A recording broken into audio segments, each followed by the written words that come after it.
Mutual Broadcasting System presents The Mysterious Traveler, written, produced, and directed by Robert A. Otter and David Kogan. And presenting tonight two of radio's foremost personalities, Frank Barents and Roger DeCoven, in Death at 50 Fathoms.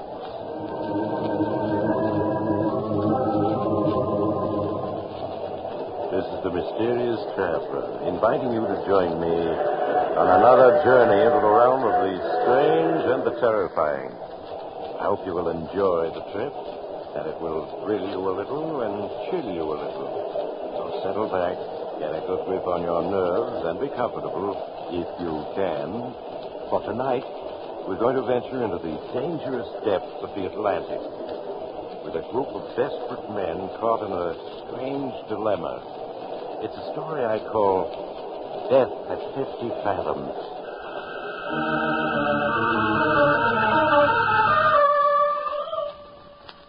I suppose you've been reading the newspapers these last few weeks.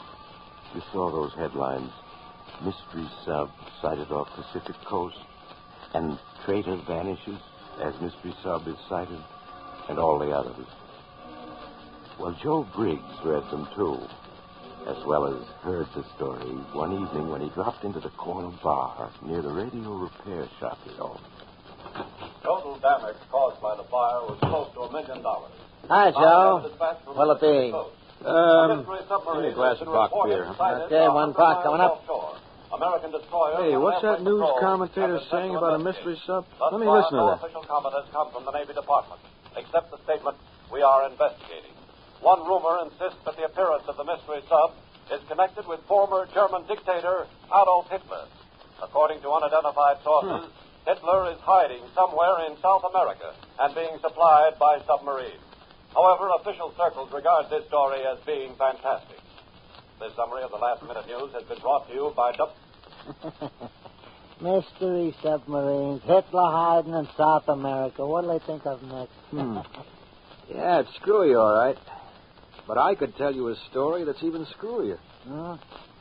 I know what happened to Hitler and where he is now. Yeah? Yeah.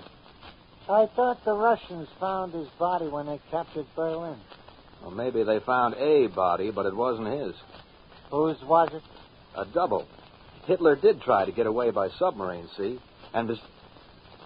Nah, you wouldn't believe it if I told you. Try me and see. Okay. Only, I never told it before, you see. Not even to my buddies when I was in the Navy. Why should I be called nuts and sent up for observation? So, don't believe me. Just call it, a story. And you can stand me a beer when I've finished, eh? All right, Joe. It's just a story. Check. Well, it began the night after the war in Europe ended. I was in the Navy then, and I was a radio operator on board the destroyer Spindrift. It was late at night, and I was half asleep in the radio room, the receiver over my ears, when I heard it. A voice that seemed to come whispering out of no place. Hello. Can you hear me? Can anybody hear me? Please, if you can hear me. The voice faded out again. It was a German voice, talking English good. I turned the controls, and it came back, stronger. Hello. This is Oberleutnant Reiner of the undersea boat Wolf. Listen to me. Anybody who may be picking up this message, please listen. Nobody can help us, but it makes it easier to talk. Easier to face what's coming. Easier to face death. Yes, death. We are doomed, and we know it. And yet only yesterday we thought all danger was past.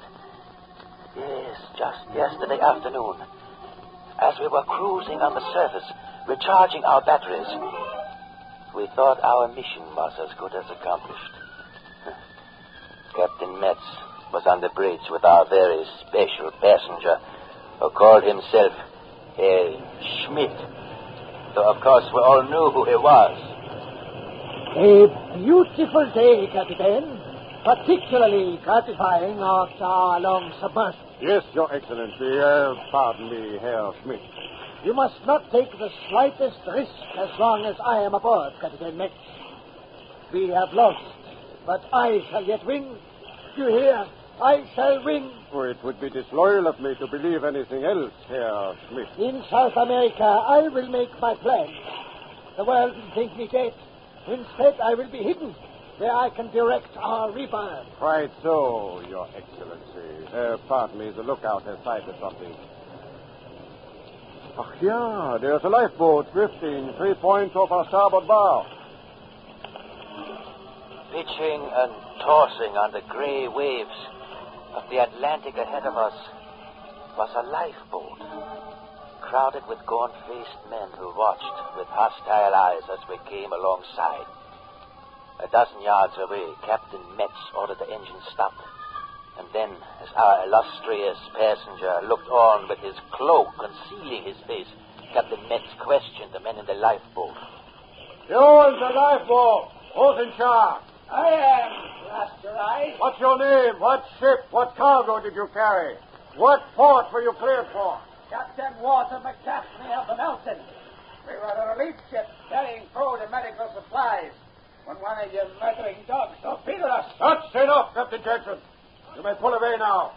The nearest land is 300 miles due west of you. Aye, we'll pull away and glad to get out of the same part of the ocean with you.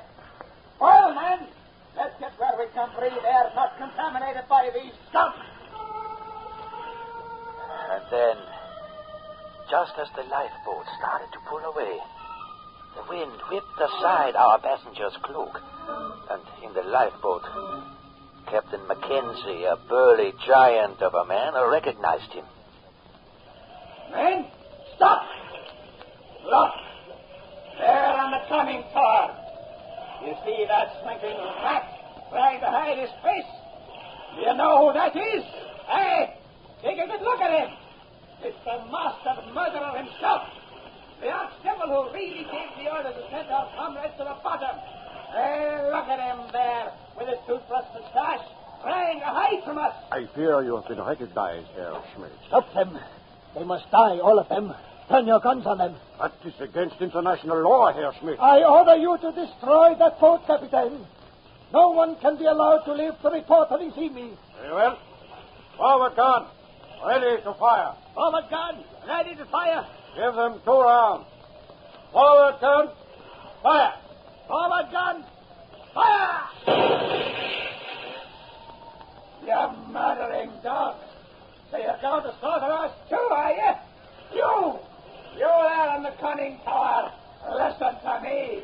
Every one of us will be waiting for you when your time comes. All of us that your hounds and jackals have murdered will be waiting for you. Down here in the dark waters, we'll be waiting for you. And if it'll come down among us, we'll get you. Remember that. We'll be waiting for you. Fire!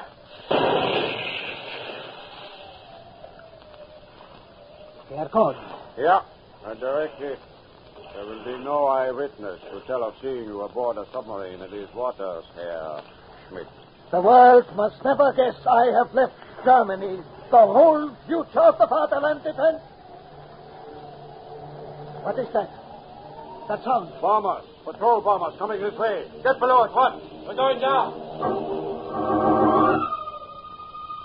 We made a crash dive and fled into the concealing depths of the ocean. A few bombs exploded, but far away, the patrol planes were too late. Crisply, Captain Metz gave the necessary orders while our illustrious passenger looked on, his face pale. What's our depth, Müller? 75 feet, sir. Good. We were too fast for them. The bombs. They are coming closer. Oh, they've lost us. They're bombing at random now. Yes, we are safely away. The depth, Müller? 90 feet, sir. 90 is enough. Level her.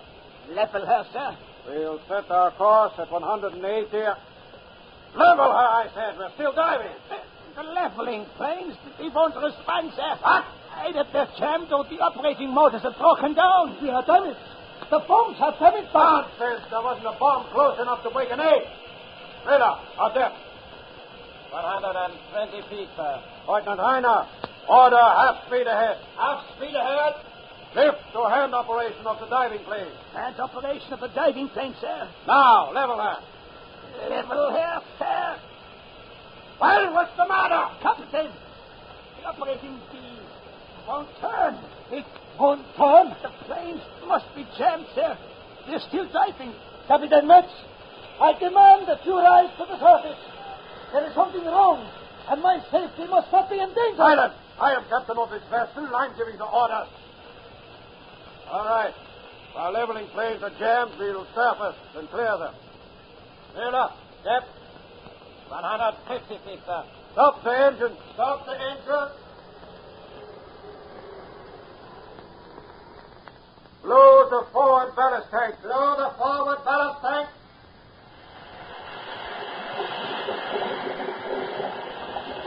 Our bow is beginning to come up, sir. We are leveling off. Hold her as she is. Hold her as she is.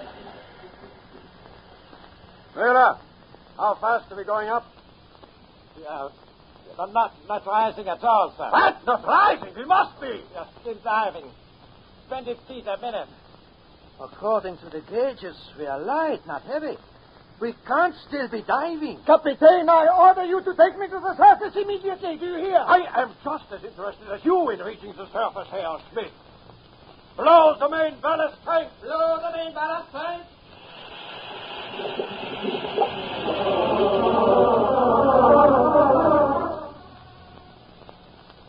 For an hour, we struggled to reach the surface, to no avail. We blew all our ballast tanks until we should have shot up like a cork. And still we continued settling toward the bottom. It was unreal, unbelievable, impossible. The crew stared at each other, white-faced, and dared not utter their fears aloud. Our illustrious passenger raved and ranted at Captain Metz, screeching about his safety until Metz ordered him to his cabin. White-faced, his beady black eyes wide with terror, Herr Schmidt left the control room. We continued trying to raise the Untersee boat, Wolf, to the surface. Lieutenant Heiner, what depth does the chart show? 300 feet with a gravel bottom, sir. But there's a fault in the ocean bed just east of our position. A crevasse 1,000 feet deep. We are safely beyond it. Miller, our depth. 200 feet, sir. And we are going down 10 feet a minute. But our tanks are empty. We should be going up. Nevertheless, we are going down. And as long as we are, we will bottom and surface for repair. Who said that? Who spoke there, Lieutenant? I don't know, sir. Miller! Not I, sir. Fire! And, someone is lying. When I find him, he'll go into iron. Miller, our depth. 120 feet. It's almost as if... As if what? Nothing, sir. Go on, as if what? Excuse me, sir. I was going to say, as if something was pulling us down. Aha. But you thought better of saying it. Yes, sir. See that you continue to think better of such remarks. The same applies to everyone on board. Lieutenant Heiner. yes, sir. We will bottom in 7 minutes.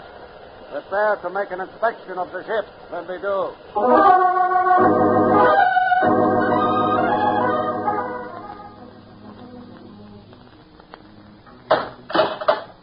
Well, Lieutenant? I have finished the inspection, sir. Your report? Everything is in perfect order, sir. There are no leaks. The batteries are fully charged. All motors in working order. All pumps operating. Then, obviously, there is no reason we should not surface when we choose to do so. No, sir. Miller, what word of the destroyer?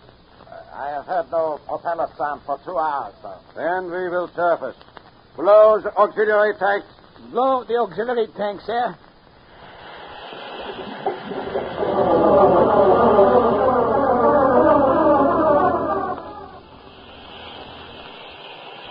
All main and auxiliary tanks empty, sir. All tanks empty. Captain Metz, we have blown all our tanks and we have not risen 1 inch. I am aware of it, Lieutenant Reiner. Do you take me for an imbecile? No, sir, it's just that it's impossible. Obviously, we are stuck on a mud bottom. But the bottom here is gravel. The chart says so. The chart is wrong. I say it's mud, you hear? Yes, sir. Mud. And so we will have to use the motors to pull ourselves free. Signal full speed ahead. Yes, sir. Full speed ahead.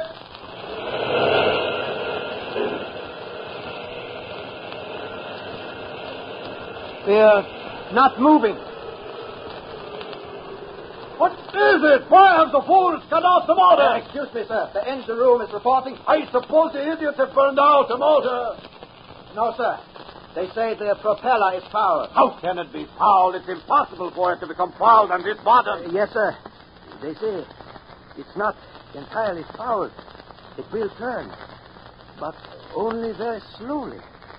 As if what? They say it turns as if a lot of hands were holding it to keep it from revolving. The fools! The imbeciles! When we get back to our base, I'll court-martial every man aboard. We got entangled with a little seaweed, that's all. We may be able to reverse the propeller and free it. Full speed astern, Lieutenant Reiner. Full speed astern!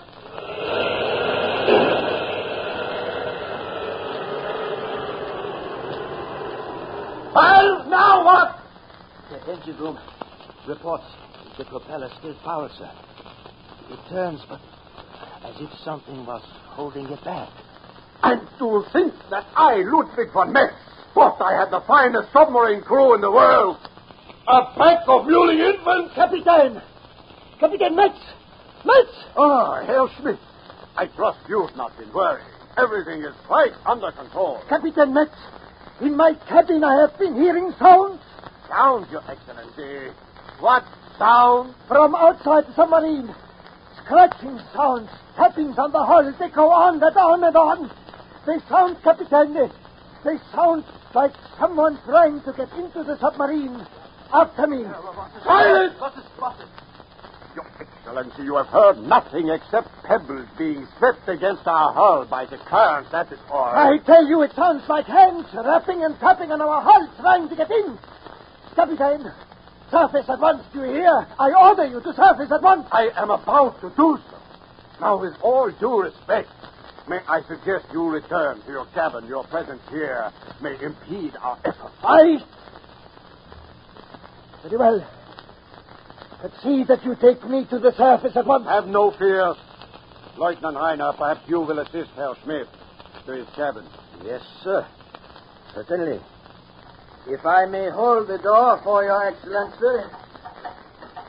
Captain Metz. Well, what is it? Captain, we hear them too. Sounds coming from outside our hull. I hear no sound. Excuse me, Captain. I can hear them now quite plainly on my detector phones. They do sound like the rustling and scraping of a lot of men clambering over our hull. And yeah. Perhaps that will bring you to your senses. Listen to me, all of you. You're temporarily stuck in the mud. A current is sweeping pebbles against us. You're all acting like children who think they see a ghost in a graveyard. They're going to be on the surface in an hour. You have my word for it. To break free from the mud, I'm going to fill the bow tanks, then blow them, and fill the stern tanks. We'll rock the ship loose. You understand? Yes, sir. You understand. Then flood the forward ballast tank. Flood the forward ballast tank, sir.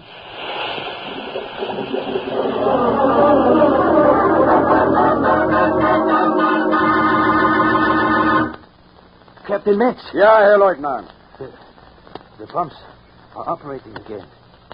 The failure was caused by Seaman Hans Jäger. Jäger? How? He went off his head and grabbed the pole of the main switch. The short circuit blew out the fuses and electrocuted him. How has all this reacted? Badly, sir. They are very nervous. Nervous, are they? I will give them something to be nervous about. That scraping and scratching outside our hull. It's upset the crew badly, sir. I know it's stopped now. But the men say it's just because they are planning something else. Hey?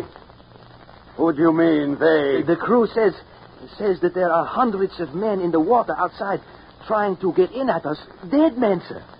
Lieutenant Reiner, do you wish to be placed in irons? No, sir. I'm just trying to explain the crew's state of mind. In spite of all our efforts, we are still on the bottom, and the men are getting jumpy, sir. I'll teach them a lesson they'll not forget. But of course, they're taking their cue from our illustrious passenger. If he hadn't come out here with his ravings and rantings... never mind that. He's quiet now. I gave him whiskey with a sedative in it. If I may make a suggestion, sir. Well, what is it? There is one thing that we have not tried. We have to try it. Discharge our torpedoes. Discharge our torpedoes? We must. We have 10 torpedoes aboard, each weighing 2,500 pounds. That's 25,000 pounds of dead weight. Get rid of that, and we have to rise. We have to. I see you are beginning to share the hysteria of the crew. However, I accept your suggestion. Order the discharging of the torpedoes to begin at once. Yes, sir. At once. We began discharging our torpedoes. 2, 3, 4, and then the Wolf moved. It jolted and moved, but not upward toward the surface. To my horror, as I watched the gauges, we began to move downward. 50 feet, 60 feet. We slid ever deeper into the ocean's depths, as if down a steep slope on the bottom. After we had fired 6 torpedoes, we were actually 100 feet deeper than we had been. And then the discharge of torpedoes stopped. And I went forward to find out what was wrong. It's no use, I tell you. It is no use. We're going down, not up. Down. What's going on here? Why haven't the rest of the torpedoes been discharged? You know what's going on, Lieutenant. There are 5, 6 torpedoes to Latin ship. They're just sunk deeper. That is right. Deeper. Always deeper. Our plates won't stand it. We'll be crushed, drowned like rats in a trap. Why be quiet? Why should I be quiet? We all know our tanks are empty. We should have been on the surface long ago. We're being held down by 1,000 dead men, crawling all over us, scratching at our plates, trying to get in. They've come from all over the 7 seas just to hold us down, just to see if we don't get away. Listen to them. You can hear them now. Listen. Maya, come to your senses. It's only our plates groaning under the pressure. Hey, listen. You know better. We all know better. Who dragged us down here to the bottom? Whose hands are keeping our propellers from turning? Whose bodies jammed our diving planes? Whose weight is keeping us on the bottom? The dead. I order you to be silent. Too late for orders. There's only one way we can escape. Give them the dead outside the man they want. They want our passenger, the one who calls himself Herr Schmidt. We all know who he is, and so do they. Oh, and they've come to get him. You are under arrest. Grab him, you man. Listen, all of you. Let us go get this Herr Schmidt, put him in the torpedo troop, and send him out to the dead, outside. Let them have him. Then they let us go free. It is our only hope. Captain Matt. I heard your interesting little speech just now. And this is my answer. Hi, Captain Matt. Does anyone else want the same medicine? Then to your stations. Lieutenant, continue discharging torpedoes.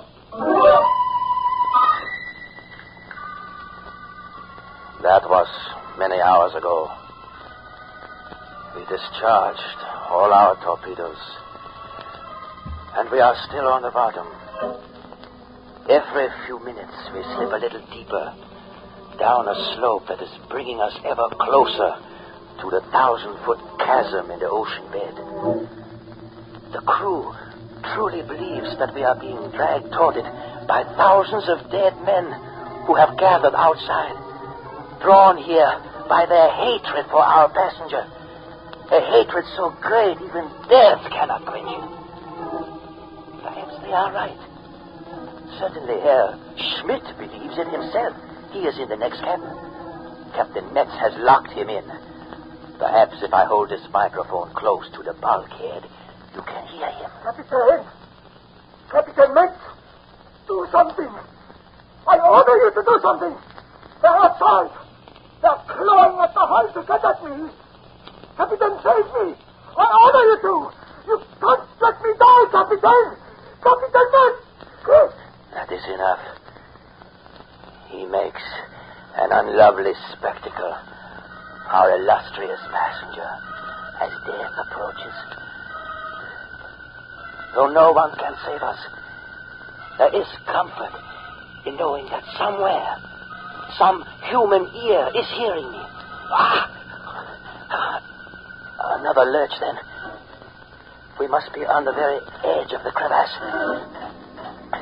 It is truly as if many hands were remorselessly pulling us towards our doom. The hands of the dead. It is a fantastic thought.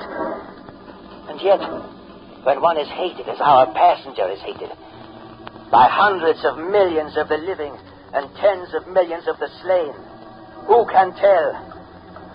There is also the curse Captain Mackenzie in the lifeboat uttered just before he died. Just a moment ago, a sharp tapping came against our hull, as if someone was tapping against it with a rock. Listen! That tapping is in international code. It's a message from outside. A message from someone outside the submarine at a depth of 400 feet. And no living man could be sending it. What does it say? I will tell you. Another lurch. And now, we're sinking fast. We're going down into the great crevasse. 450 feet. 500 feet. In a moment, this submarine will crumple like a child's toy. But first, the message. It says, "We are waiting for you, Adolf Hitler. We are waiting for you, Adolf Hitler." That's the message we are receiving 500 feet deep in the ocean. And now, our plates are cracking. We're done for!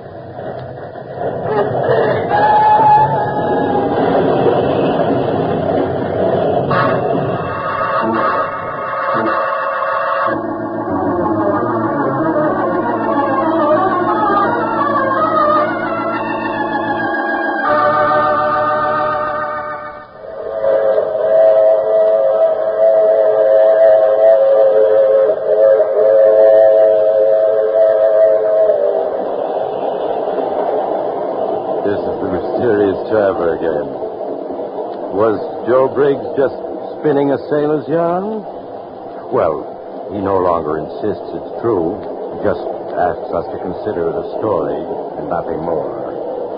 But I wonder, after all, Hitler did disappear, and it's logical that he might have tried to get away by submarine, so... Oh, that brings me to my story for next week about another individual who suffered punishment. I call it I Died Last Night.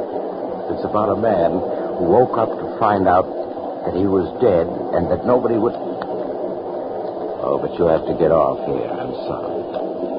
But I'm sure we'll meet again. I take this same train every week at this same time.